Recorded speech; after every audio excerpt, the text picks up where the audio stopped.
Story 1. The Scarecrows of Dutch County. My wife, Sarah, and I moved from Philadelphia to Lancaster County right after our second child was born. We were chasing the rural dream. Big yard, fresh air, low crime. We found a farmhouse built in the 1920s that sat on 4 acres of land, bordered by cornfields on 3 sides. The previous owner was an eccentric artist who filled the property with homemade scarecrows. They weren't the cute Wizard of Oz kind. They were constructed from old farm equipment, rusted scythes for arms, burlap sacks for heads, and welded metal spines. There were 6 of them scattered around the perimeter of the yard. The realtor called them folk art. Sarah thought they were creepy, but I told her I'd tear them down once we settled in. We moved in mid-October. The corn was high and dry, rustling constantly in the wind. 3 days after we unpacked, I was drinking coffee in the kitchen, looking out the back window. I noticed something odd. The scarecrow nearest to the barn, the one with a rusted plow blade for a chest, was facing the house. I could have sworn that when we toured the place, all the scarecrows were facing outward, toward the cornfields, to scare away crows. I shrugged it off. Maybe the wind spun it around. 2 mornings later, I woke up early to let the dog out. The sun was just coming up. I froze in the doorway. Another scarecrow, the one near the old well, had moved. It wasn't just rotated. It was physically closer. It used to be 10 feet from the well. Now it was standing right next to it, its burlap face angled directly at our bedroom window. I asked Sarah if she had moved them. She looked at me like I was crazy. "I haven't touched those hideous things," she said. "I want them gone." That weekend, I decided to remove them. I grabbed my work gloves and a sledgehammer. I walked up to the one near the barn. I grabbed its metal spine to pull it out of the ground. It wouldn't budge. The metal pole was set in concrete. It would require a backhoe to dig it out. So, how the hell did it move? I felt a cold prickle on my neck. I looked at the scarecrow's face. The burlap sack was stitched with black twine to form a crude smile. Up close, it smelled like rot. That night, things escalated. We were watching TV when we heard a rhythmic thump, thump, thump from the front porch. I turned on the porch light. Nothing. But when I looked into the yard, my blood turned to ice. All 6 scarecrows were gone from their spots in the field. They were now arranged in a perfect semicircle on the front lawn, about 20 feet from the porch. They were all facing the front door. "Call the police," I whispered to Sarah. I grabbed my baseball bat and went to the window. The scarecrows stood motionless in the moonlight. They looked like a silent jury judging us. The police arrived 20 minutes later. The officer, a local guy named Deputy Miller, looked at the scarecrows and frowned. "Kids," he muttered. "Probably Amish teenagers messing with the city folk." He helped me knock them over, but we couldn't drag them away because they were incredibly heavy. Hundreds of pounds of scrap metal. "Whoever moved these," Miller said, wiping sweat from his forehead, "didn't do it quickly, and they didn't do it alone." We didn't sleep that night. The next morning we found a message painted on the side of our barn in thick black tar. "Leave the harvest." We were terrified. Sarah took the kids to her mom's house in Philly. I stayed behind to install security cameras. I wasn't going to let some pranksters drive me out of my new home. I spent the day mounting cameras on every corner of the house. By sunset, I had a 360 view on my monitor. Around 2 a.m., the motion sensor in the backyard triggered. I sat up in bed and pulled up the feed on my phone. At first, I saw nothing but grain. Then, movement near the cornfield. Figures emerged from the stalks. They weren't scarecrows. They were people. 6 of them. They were dressed in burlap sacks over their heads and tattered work clothes, mimicking the scarecrows perfectly. They walked with a strange, jerky gait, stiff-legged, arms locked at their sides. They moved into the yard and took their places where the metal statues had been. They stood perfectly still. Then, they all turned their heads in unison toward the camera. They knew I was watching. One of them, the leader, started to dance. It wasn't a funny dance. It was a violent, spasmodic thrashing. He threw his body around, limbs flailing, while the others stood like statues. Then, he stopped. He reached into his pocket and pulled out a lighter.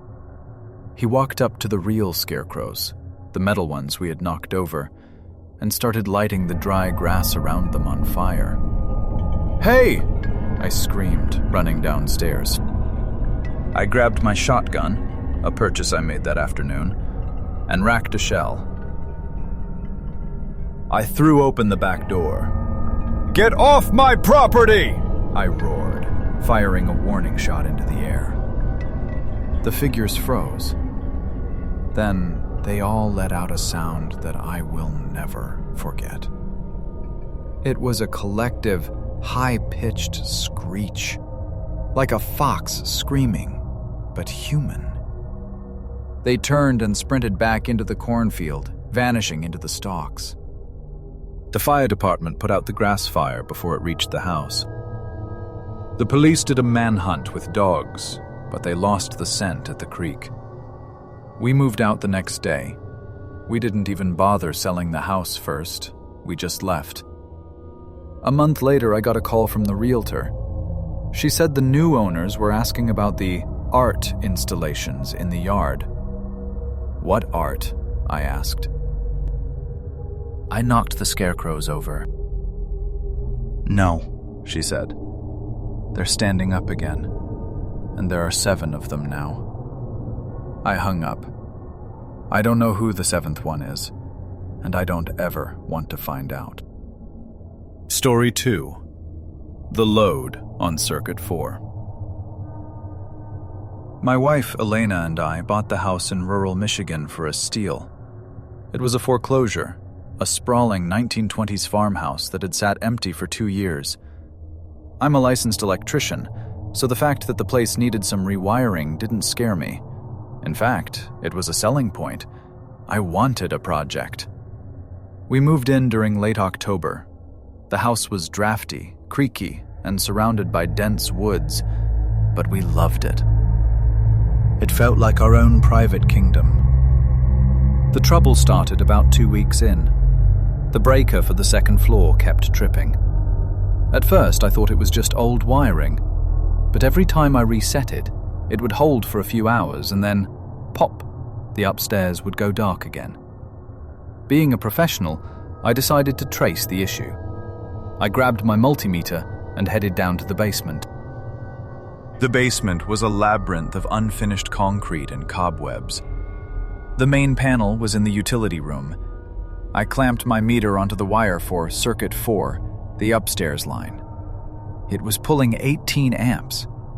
That didn't make sense. Elena was at work, and I had turned off all the lights upstairs.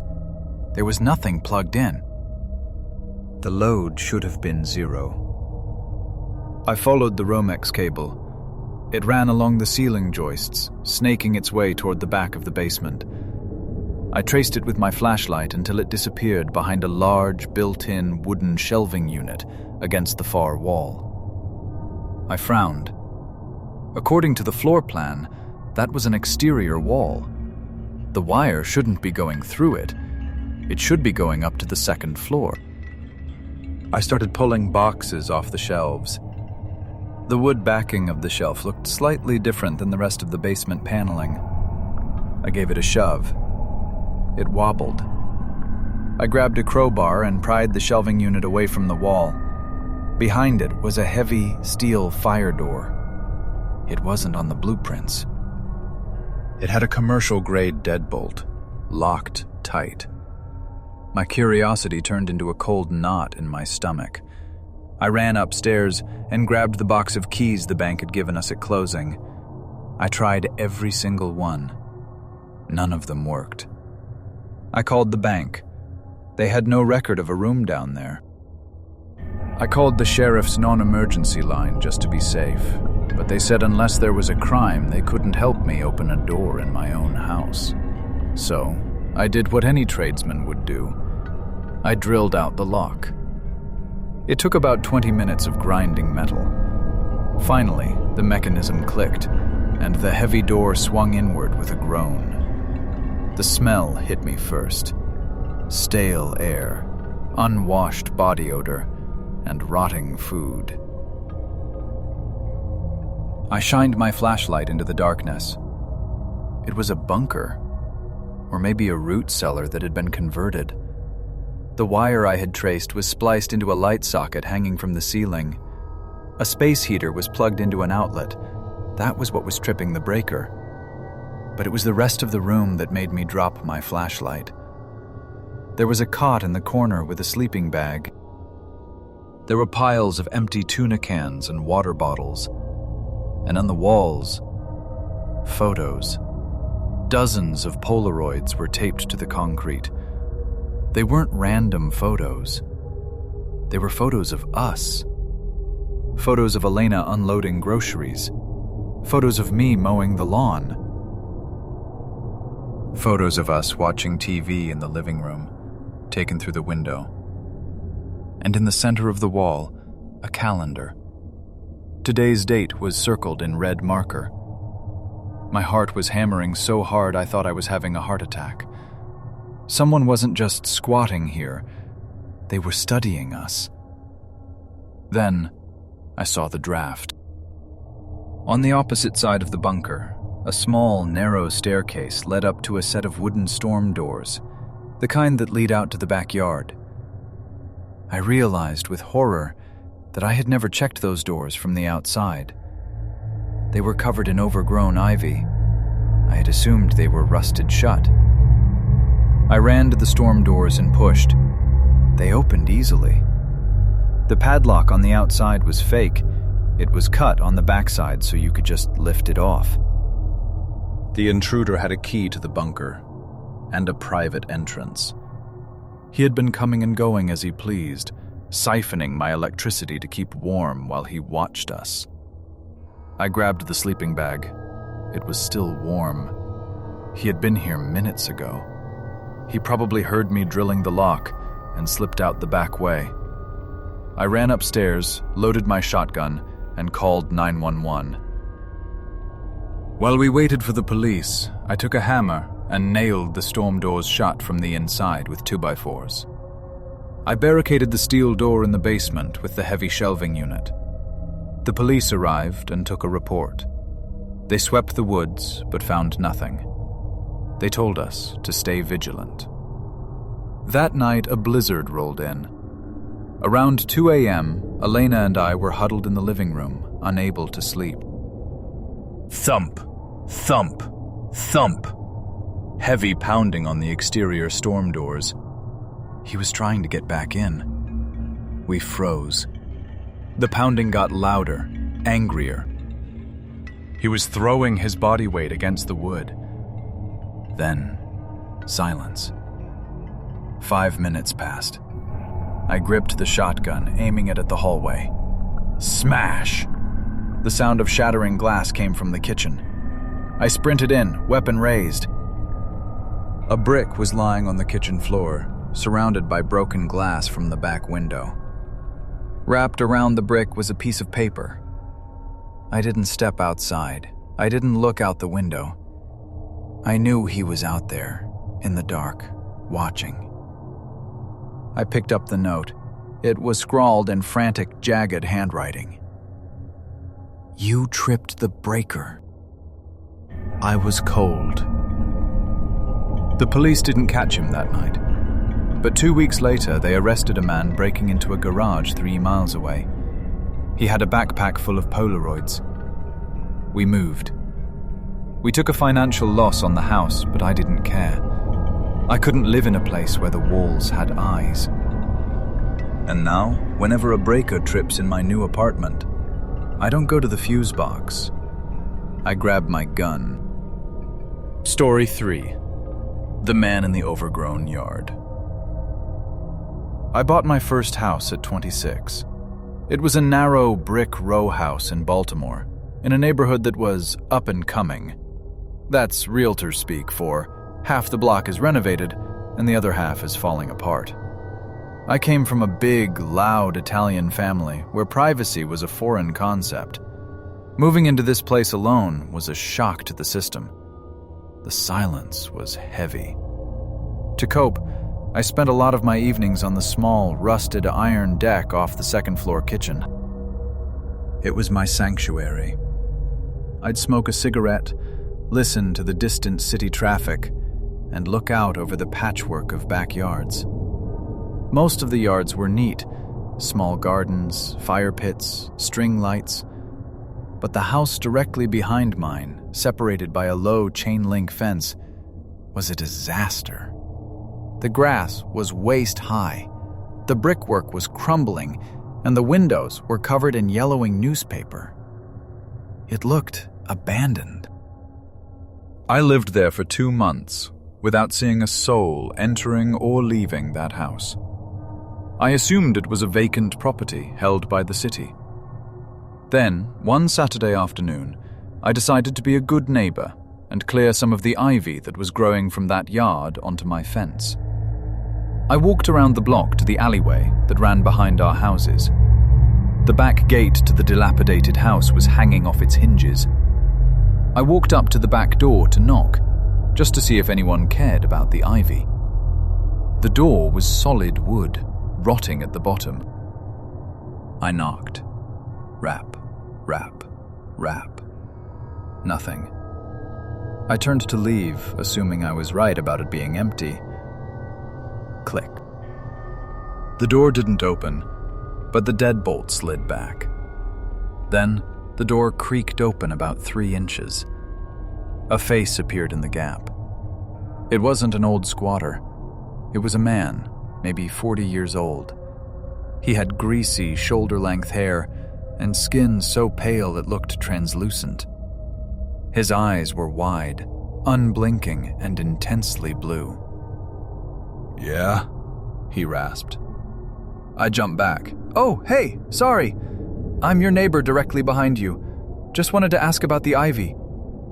He didn't look at the ivy. He looked at me. He scanned my face, my shirt, my shoes. It wasn't a casual look. It was a dissection. "I see you," he whispered. "On the deck, smoking. Camel blues." A chill went down my spine. He had been watching me close enough to read the brand on my cigarette pack. Yeah, I stammered. "Anyway, I'm gonna trim the vines." "Priscilla," he said suddenly. "What?" "My name is Arthur." But she calls me Artie. He smiled. It wasn't a friendly smile. It was a baring of teeth, tight and trembling. "Okay. Nice to meet you, Arthur." I backed away. He didn't close the door. He just watched me walk all the way down the alley until I turned the corner. That night, I went out for my usual smoke. I tried to tell myself he was just an eccentric shut-in. I leaned against the railing and looked down. There he was. Arthur was standing in the middle of his waist-high weeds. He was perfectly still, arms at his sides, looking straight up at me. It was pitch black, but the light from my kitchen spilled out enough to illuminate his pale face. He didn't wave. He didn't speak. He just stared. I threw my cigarette away and went inside, locking the sliding glass door. I pulled the curtains shut. The next night, I peeked out through the blinds. He was there again. But this time, he wasn't in the yard. He was inside his house, on the second floor. The newspaper had been torn away from one of the windows. He was standing there, in the dark, his face pressed against the glass, tracking me. It went on like this for a week. Every time I was near the back of my house, I could feel his eyes. Then, the physical boundary was crossed. I went out to my backyard one morning to water my plants. Lying on my patio table was a single dirty work glove. It wasn't mine. I looked at the fence. It was only 4 feet high. Easy to hop. My stomach twisted. He had been in my yard while I was sleeping. I should have called the cops then, but I didn't want to start a war with a neighbor over a glove. I convinced myself maybe the wind blew it over. That night, around 11:30 p.m., I was in bed reading. Ding-dong! My doorbell rang. It wasn't a normal ring. It was held down, a continuous screaming chime that echoed through the empty house. Ding! My heart hammered against my ribs. I grabbed my phone and checked the front door camera app, but the Wi-Fi was down. Of course. I threw on a robe and marched downstairs. I was tired, I was scared, but mostly I was angry. I grabbed a heavy metal flashlight from the hallway table. Enough is enough, I muttered. I marched to the front door. The ringing stopped, replaced by heavy, frantic breathing on the other side of the wood. I looked through the peephole. It was Arthur. He was sweating profusely, his eyes darting around the street. He looked manic. "Open up!" he hissed. "They're coming!" "Go away, Arthur!" I shouted through the door. "I'm calling the police!" "You don't understand," he screamed. "You stole him!" "You took him!" "What?" "My son!" he shrieked. Then the door shuddered. He threw his entire body weight against it. I backed up, gripping the flashlight. "I have a weapon!" He didn't stop. He kicked the door near the handle. The wood splintered. It was an old house. The frame wasn't reinforced. One more kick, and the door flew open. Arthur lunged into my hallway. He wasn't holding a gun. He was holding a rusted pair of garden shears. "Where is he?" he screamed, swinging the shears wildly. I didn't think. I reacted. As he lunged, I swung the heavy maglite flashlight with everything I had. It connected with his temple with a sickening crack. He crumpled to the floor, dropping the shears. He tried to get up, groaning, but I jumped on him. I pinned his arms down with my knees, pressing the flashlight against his throat. "Stay down!" I screamed, my voice cracking. I held him there while I dialed 911 with my free hand. He was sobbing now, crying about a baby, drool running down his chin. The police arrived in 3 minutes. They handcuffed him and dragged him out. He was still screaming at me, accusing me of kidnapping a child I had never seen. Later, the detectives told me the truth. Arthur lived alone. He had lived alone for 20 years. He never had a son. He had a severe paranoid delusional disorder. In his mind, I hadn't just moved into the house behind him. I had moved into his territory and stolen a child that didn't exist. The glove I found? It was a gift he left for the imaginary boy. They sent him to a state psychiatric facility. The house behind mine was condemned and boarded up. I moved out 6 months later. I couldn't relax on that deck anymore. Every time I looked at the tall grass, I expected to see Arthur standing there, waiting to take back what was never his.